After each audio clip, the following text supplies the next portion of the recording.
Yo, what up, Street Talks? Eric Kim. All right, so I wanted to use this opportunity for me to share with you some thoughts on street photography composition.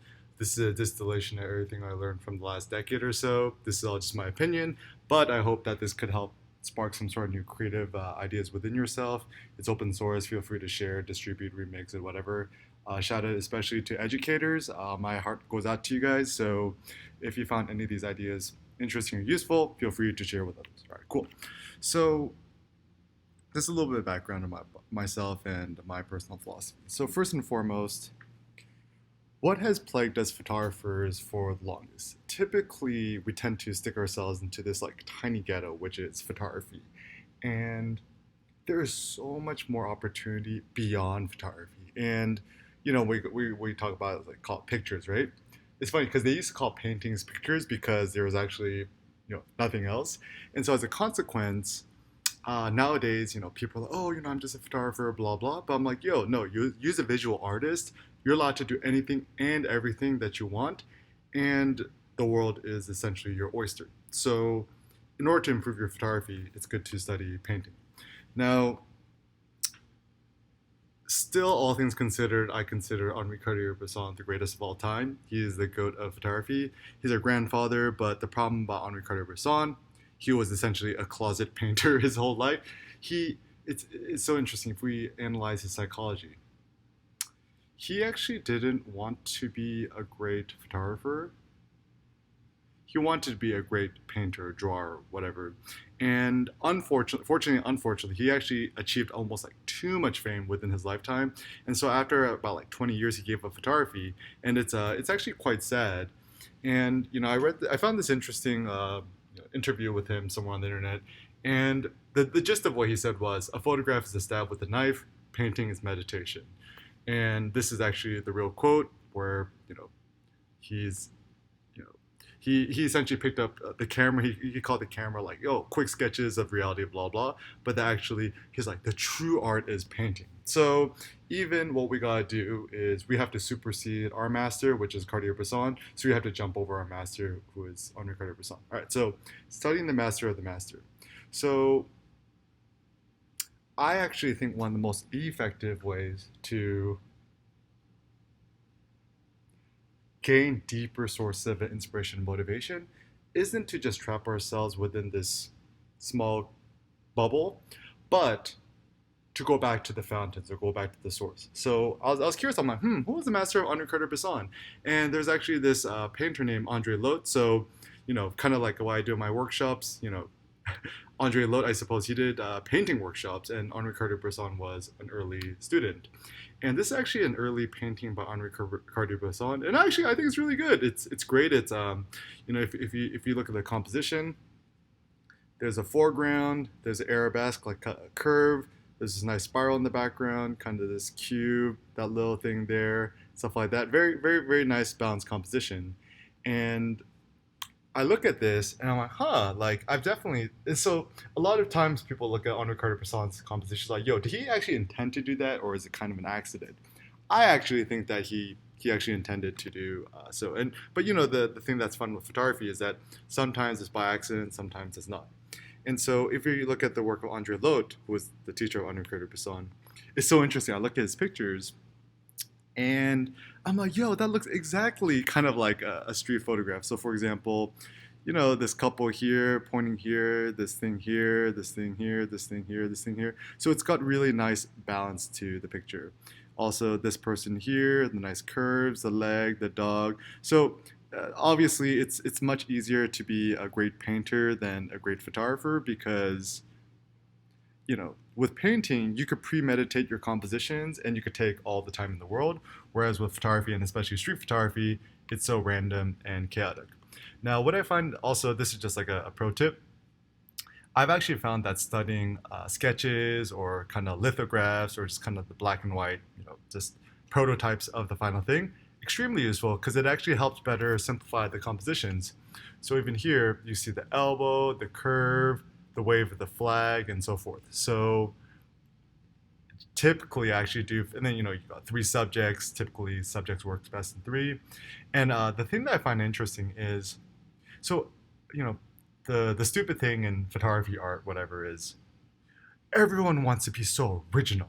But I'm like, yo, I went back to the fountain. I discovered Henri Cartier-Bresson is essentially making iterations, or his quote quote copying his master. So looking at this picture and looking at the work of Henri Cartier-Bresson, so even looking at this kind of composition, it's very interesting because one of the tips I have too is that when you're looking at compositions, think about life beyond the frame. So this is our frame. We could also imagine that there's a woman's head here, and also you see this nice little curve here, which is quite nice. Think about her elbow here, the nice curves, legs here. So it's a very elegant composition. And actually, Henri Cartier-Bresson has done a lot of nudes in his lifetime, which are actually quite beautiful. But looking at this photograph, so I think this is a great photograph. You know, you kind of have this leading line here, that point there, girl running, curve, that thing there, whatever. And so I was like looking at that, I'm like, yo, does that remind you of anything? Yeah. So it's kind of cool because, you know, I have no idea, but I assume Henri Cartier-Bresson probably waited like 10 hours for this girl to run across, and maybe he was inside a boat or a canoe or something. So I think actually the secret of great photography and great composition is actually to, you know, steal inspiration ruthlessly from the past and try to add to it, remix it, sample it, but elevate it. So what I mean is, you know, I would actually say Henri Cartier-Bresson's version is actually superior to Andre Lotte's version. And also, one thing when it comes to composition, I think it's really important for us to be critical and think about, you know, not just like the most famous works, but the most advanced works. So this is probably one of Henri Cartier-Bresson's most underrated artworks. So let's kind of dissect and analyze it. And in terms of aesthetic philosophy, I would actually say my ideal aesthetic philosophy is simple and effortless, which means to make a great composition, you don't got to get so nerdy with it. You kind of like it needs to be simple, and simple is hard, and effortless. There's a word in Italian, I think it's called sprezzatura, which means studied carelessness, or the notion of what was the word?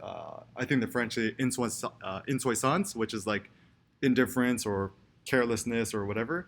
And so sometimes when photographers try too hard to make really good compositions too forced, it actually doesn't come off so nice. And so you just kind of have to just obviously keep practicing and studying the masters. And the secret of inspiration is this: all of the things that you've studied or whatever are just pure iterations of what we've seen in the past. So once again, steal from the past and take it to the next level. So looking at this composition, yo. So it's like, aha, I got you. So Henri Cartier-Bresson on the right, his teacher Andre Lotte on the left. Yo, this is almost exactly a copy of the composition, but I would actually say, in some ways, I actually prefer Henri Cartier-Bresson's composition because you cannot see the head. And so this is also a secret to great compositions. Not showing faces, decapitating your subjects, whatever, is an extremely effective way to add more mystery to the photos. And so, once again, I spent maybe 3 days looking through Henri Cartier-Bresson's 9,000 pictures somewhere I found on the Magnum website. And then I looked through Andre Lotte's photos. I'm like, yo, I've seen a lot of the doppelgangers, you know, even comparing the left and the right. So in terms of what we're looking for in compositions, to be ambitious is a good thing. So I think we should go beyond basic. And so this composition, beyond basic, right? So take a look at the composition. What do you find interesting? Some things I want to direct your attention to is that hole in the center of the frame. Do you see the harsh shadows in the background? Count how many subjects are in the frame. And also think about their fingers or the direction they're moving as vectors or arrows. And you can see how dynamic the composition is. And there's this thing, you can Google this later, called Google Cloud Vision AI. And the cool thing with this is that it automatically adds bounding boxes to whatever you're seeing, which adds another layer and depth to the compositions you're creating. So in terms of the recipe, circle the heads, then you want to connect the heads, And you can see in the red I outlined, there's a word called Arabesque, Arabesque, Arab like Middle East, Arabic, esque like ish, which means typically the best compositions have some sort of curve or dynamic element to it. So this is a great example of a great composition. And also consider the background.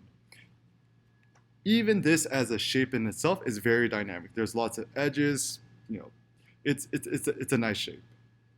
Circling the heads, connecting it, and once again, one thing I said is ask what direction is everyone walking. And so this is interesting is that now that we could look at these directions, this kid's moving this way, that guy's moving that way, his leg is up like that, this guy's walking up this way, this guy's walking up this way.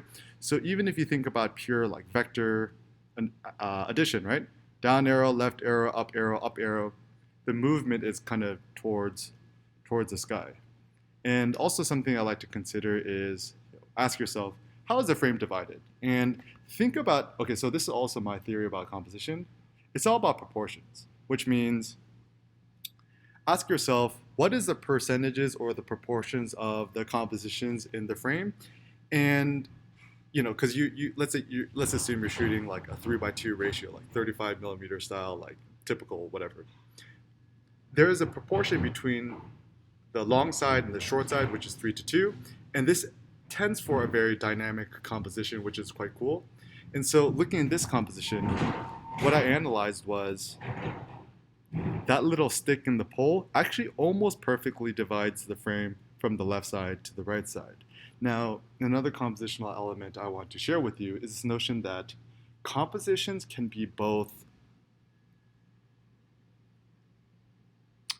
balanced yet asymmetrical, which means not symmetrical. Because you go on social media, whatever. All the street photos nowadays are so boring because simple black and white, leading lines, symmetry, whatever. I think the best compositions are kind of more like a bonsai tree, where it's it could still balance itself, yet it's asymmetrical and it's much more dynamic. So think about the right side of the frame, that's about 50%. Left side, that's about another 50%. This is how it kind of looks like. And some sort of recipes. And I'm creating all these illustrations with Procreate, and I put this together in Keynote, which is phenomenal. Shout out to the Apple team.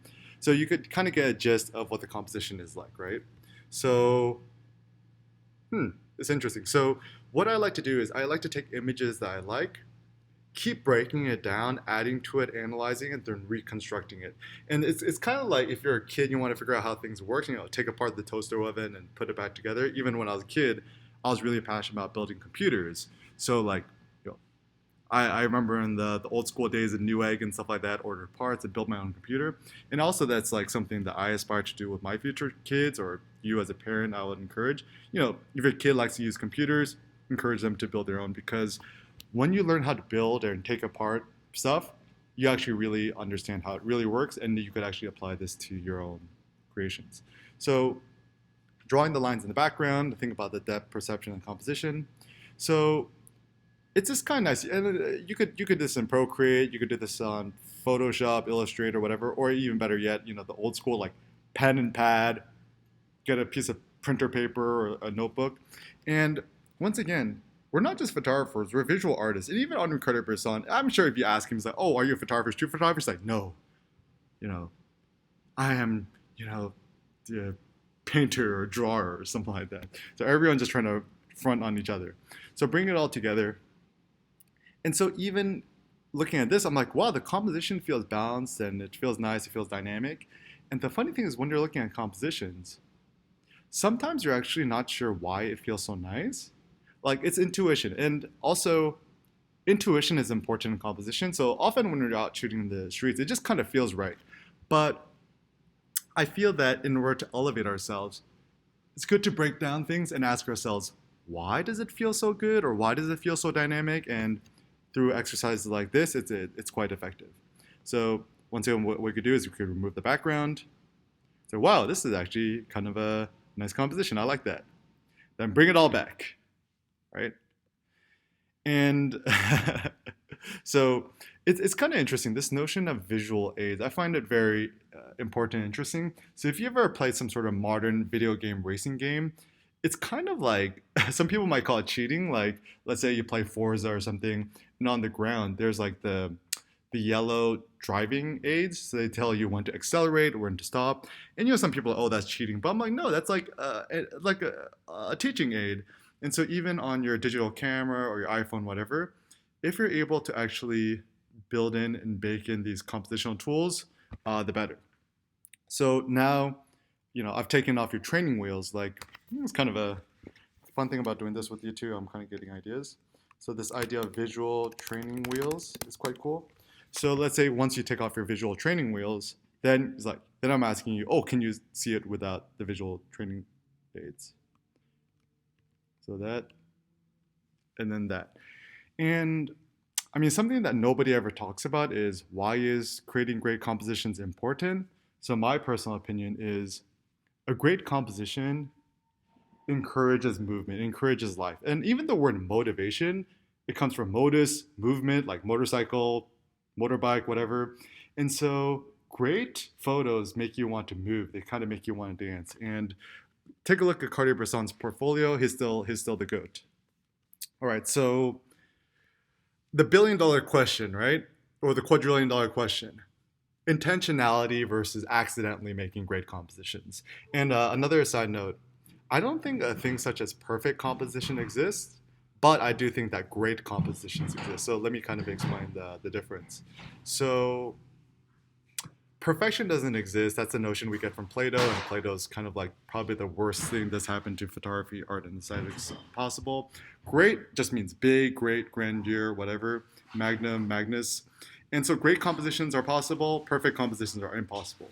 Now, I think, okay, so if you're shooting in a studio or you're shooting in some sort of very controlled environment, you could take like, 10,000 photos of the same thing and make a great composition out of it.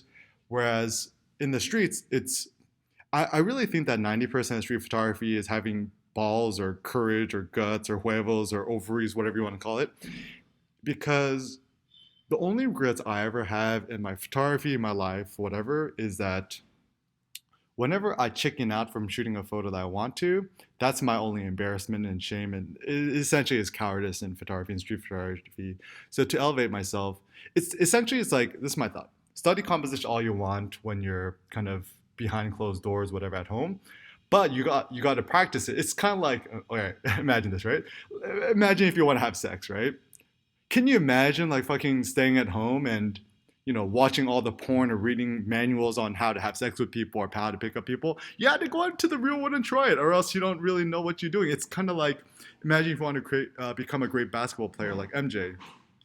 Can you stay at home watching YouTube videos on perfect shooting form without actually going and practicing it? So certainly practice is far more important than theory. And also, this is just like a philosophical notion, is best to study best to actually go out and practice for like a decade and then create the theory afterwards, rather than what a lot of these nerds do, is that they study the theory and then they try to go practice. Now, I know you guys are watching this video, so you're like, oh, Eric Kim is contradicting himself. But once again, these are all just tips and suggestions, things that I wish I knew when I was starting off. So don't take this as true. Just take this as, just take it or leave it. So once again, intentionality very accidentally. I don't think it really matters, truth be told. The goal is, you go out, you try to keep making great compositions, you keep trying to one up yourself. It's kind of like increasing your, no, I kind of like that notion, is keep trying to increase your 1 rep max or PR for photography. So I like to do this with, working out, deadlifts and stuff like that. Maybe that's also the goal in photography and street photography, is that you're always trying to one up yourself. Now, so intentionality versus accidentally making great compositions. Sometimes you do it intentionally, sometimes you don't.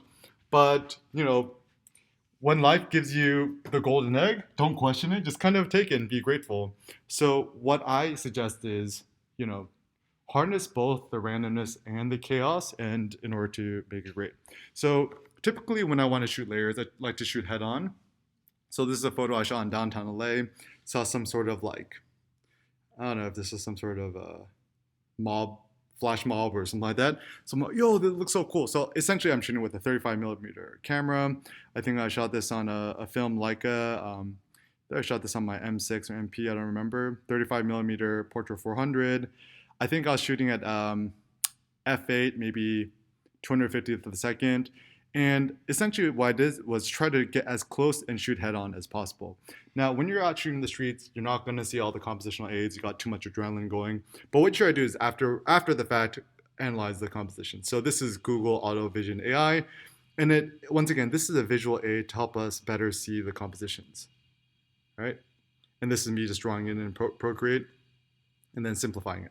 So sometimes I like to just simplify the forms to look at the uber simple forms because it gives me an opportunity to truly like better build my visual intelligence and whatnot. So this is it again. And when it comes to the compositions, and this is me making an animated GIF. So so this is also another pro tip is if you want, this is one thing that's actually pretty easy to do with the iPad and Procreate. I think you can also do this on your iPhone too, is as you're creating layers, you can export as GIF. And so just to look at the before and afters is kind of a good way to help the compositions sit and marinate. So the formula, circle the heads, lower the opacity. And the cool thing is once I circle all these heads, you can see the arabesque or the curve connecting all the heads. So having that sort of squiggly movement is quite good for the compositions. Or also you could X the faces. It's another effective tool. And then what you could do is apply the bounding shapes. And the bounding shapes are essentially you kind of outline the subjects. And then say, okay, that's cool. Draw the perspective background lines. And so this is also something interesting is that by lowering the opacity and drawing in the lines in the background, it gives you a better sense of like all the force and energy being inputted into the center of the frame. So even looking at this, right, all this energy is going to the center of the frame. And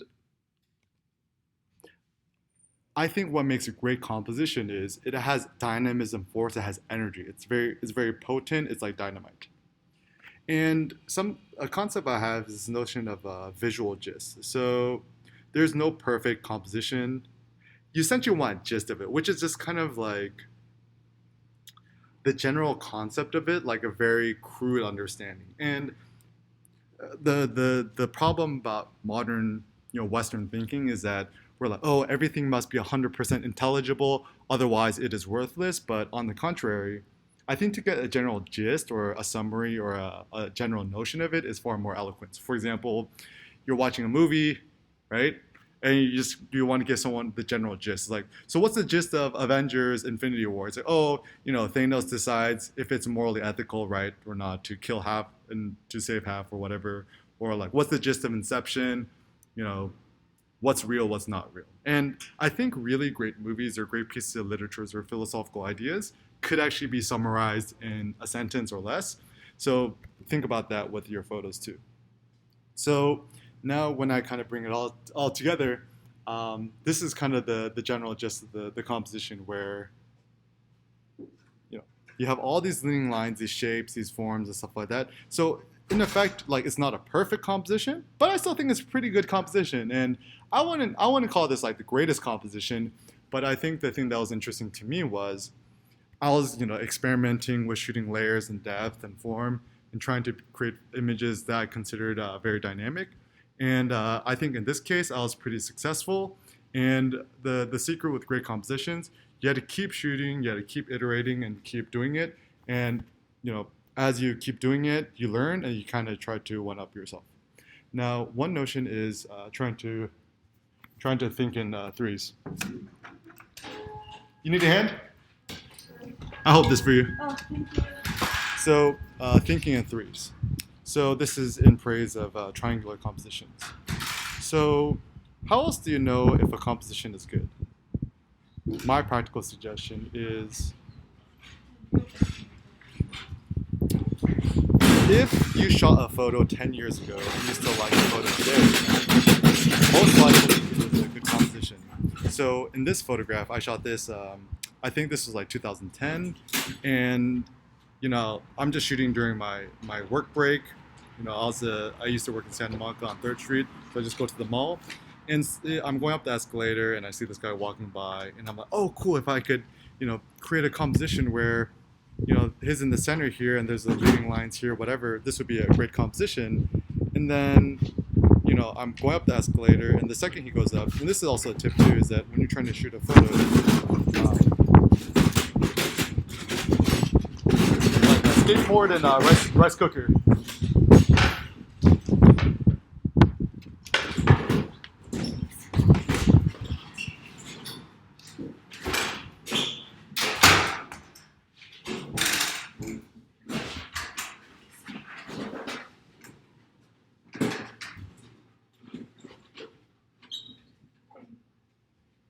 Right, so taking a look at this composition, right?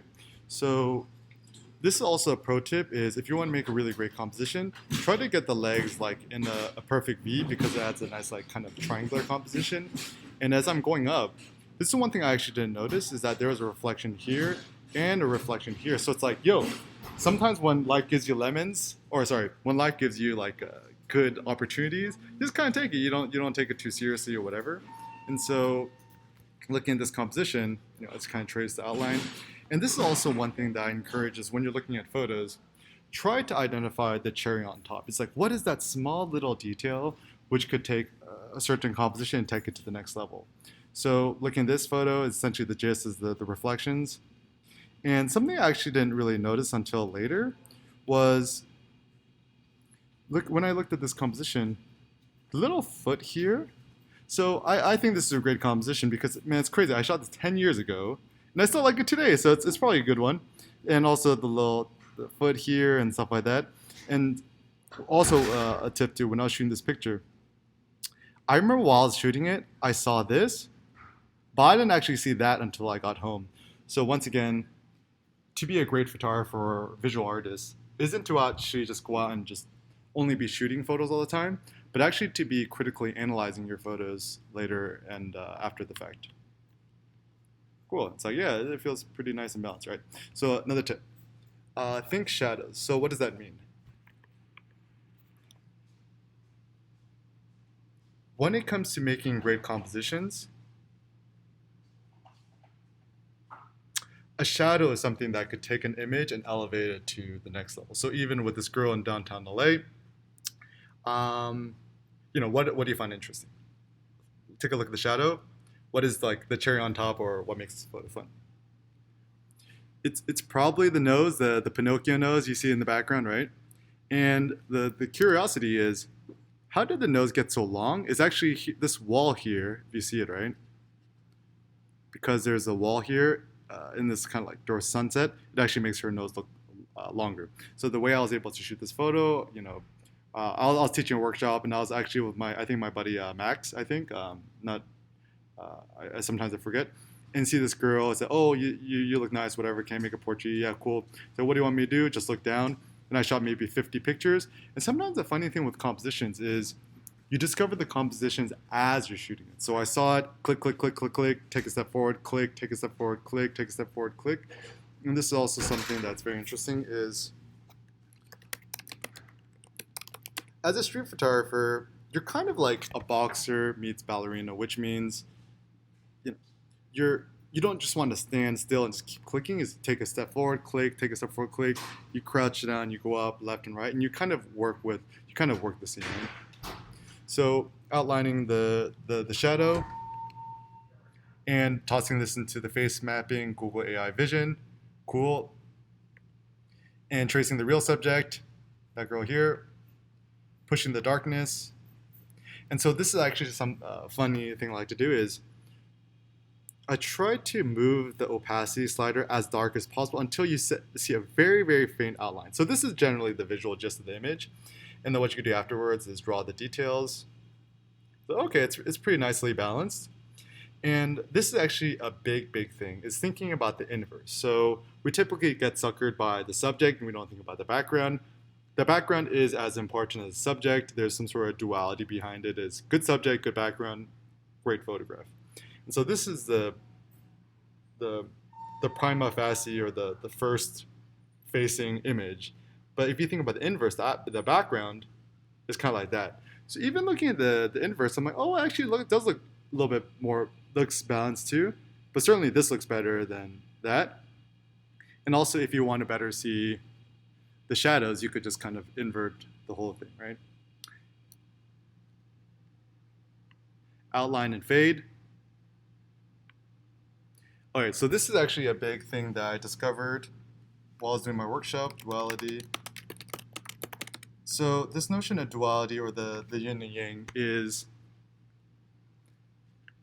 if we think about, so this is Andre Lote again, right? I love this composition. I think it's a guy and a girl, you know, here, the hand here, curved body, this guy lying down, holding her hand, body, whatever.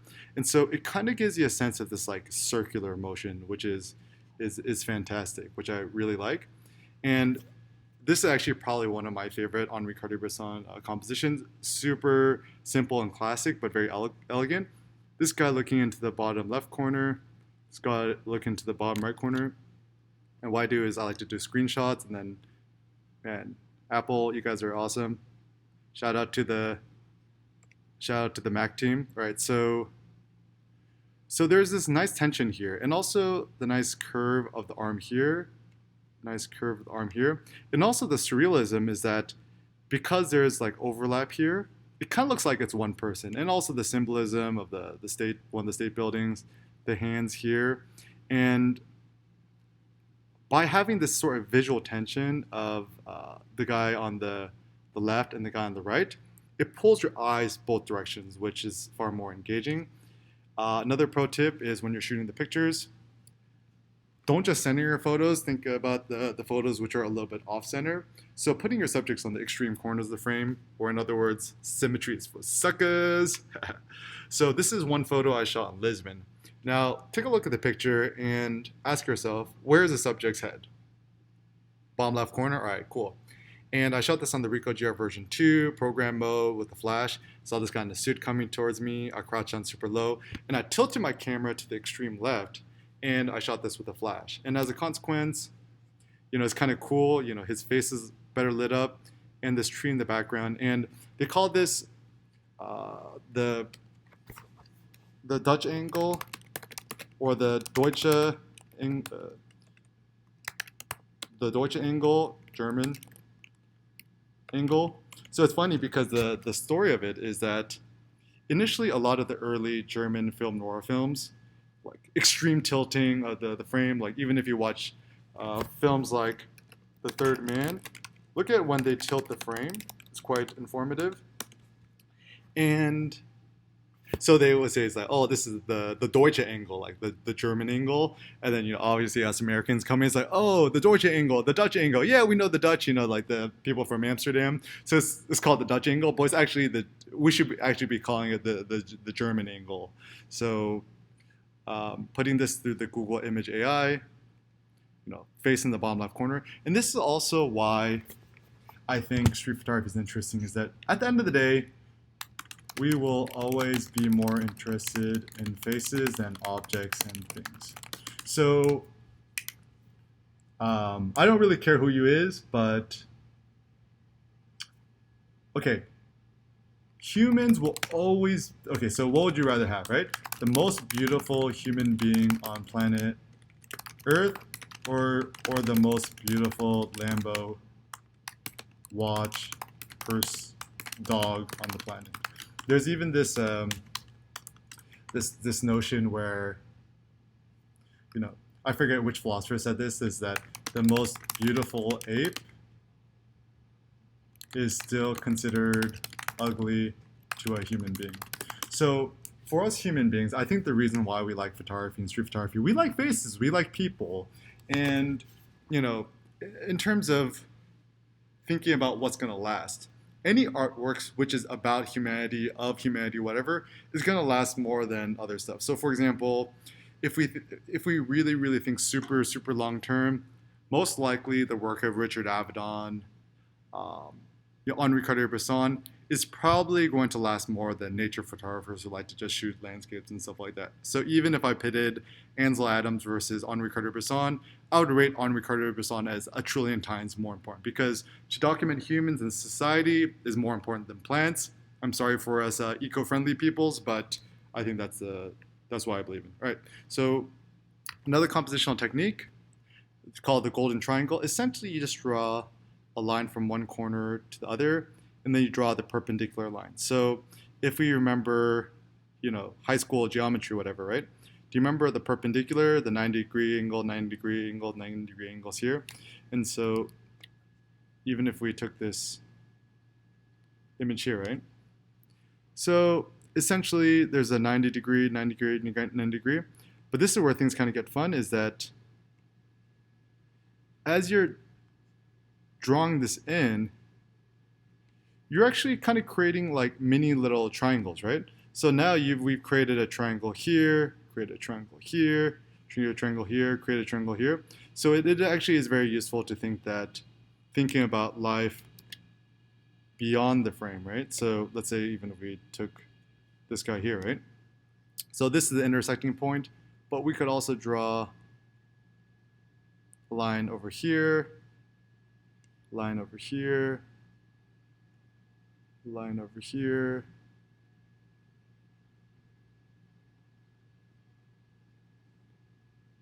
line over here, whatever. So you created a triangle here, a triangle here, a triangle here. So I think this is why they call it the golden triangle. So if I abstracted the image, that's kind of the gist of the image. So you can see subject in the extreme bottom left of the corner, far more dynamic than the smack dab in the center. Golden triangle, bada bing, bada boom, like that. So think perpendicular, intersection, 90-degree angles all around. That's kind of the intersecting point. Think about the subjects exiting the frame, right? So the girl on the far left. And once again, thinking about life beyond the frame. Testing your composition with a golden triangle, trying different directions. So I drew it this way. It doesn't quite fit. Not quite. Let's try the other direction. That way works far better. Bada bing, bada boom, bingo. And as a reminder, what makes a great composition is dynamic composition, which inspire movement. So this girl on the far left moving out of the frame, this makes for a good one. So even the lines itself is quite dynamic. Subjects entering the frame. Another tip, in the when you go to the mall or whatever, shooting photos with a flash. People on the extreme right. I shot this at a mall, I think, in Tokyo. And as people are entering the frame, very dynamic, and so forth. So, okay, so to just kind of wrap this up, if you want to really, learn this a little bit more, just go on ericKimPhotography.com/blog, and I have links to this, right? So the slides to my Advanced Street Photography online workshop. There's links here. You could download the slides and share with other people. And it's all open source. Feel free to share with friends or family, or especially if you're an educator, feel free to remix it and share it with others. Also, you could download the JPEG slides so you could see all these as JPEG images. And truly, truly, truly, my composition, my ambition is to share kind of all these different thoughts and ideas with you as a form of empowerment. And I know for myself, like, I'm so glad I'm doing this because, like, I'm so happy I didn't spend like $10 trillion going to art school or whatever. And truly, to analyze it yourself, to not take things for granted is probably the best way we could keep on learning. And yeah, so feel free to check it out. Take a look at the slides again. And then, or you could just, Google Eric Kim composition. I'm sure there's lots of things on the Googles. Check out some of my street photography compositions. Compositions here, compositions there. So compositions all over the place. Lots of things to study. Cool. All right. So, and then you click start here and start like that. All right. So yeah, taking it back. Some suggestions is, if you really want to take your composition to the next level, just go out, try to shoot more epic compositions. One composition I really like is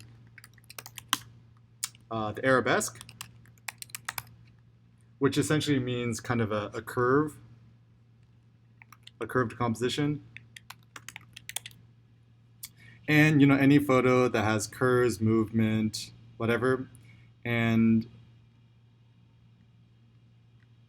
the reason why they call it arabesque, man, this photo is so nice, right? So essentially the gist is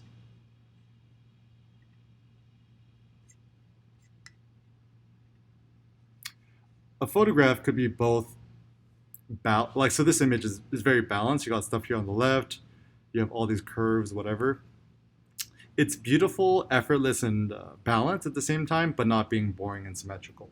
So you can try out this arabesque composition activity, and then if you want real feedback on your photos, go to rsbeta.com, and you can take a look at some of the pictures. Say like Y keeper ditch, like the blue, nice balanced colors. Keep. And you could kind of use this as a way for you to share your to see other people's compositions, and you could also upload some of your own pictures to get some sort of honest composition feedback on your own photos.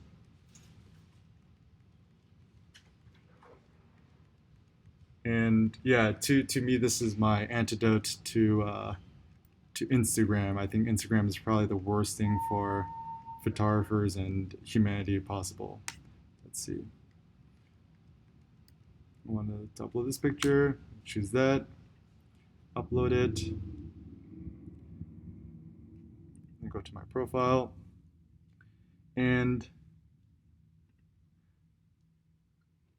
you can see all the photos that I've gotten feedback on, stuff like that.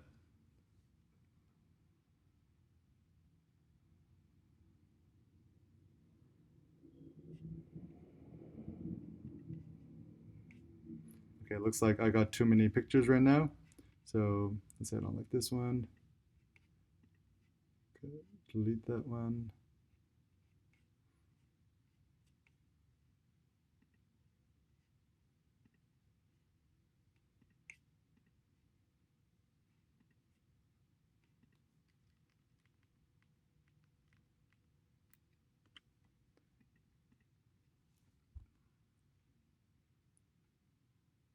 And then I wait on feedback on my photos. I go to my profile. Nothing yet. It was nice. Other photos I uploaded.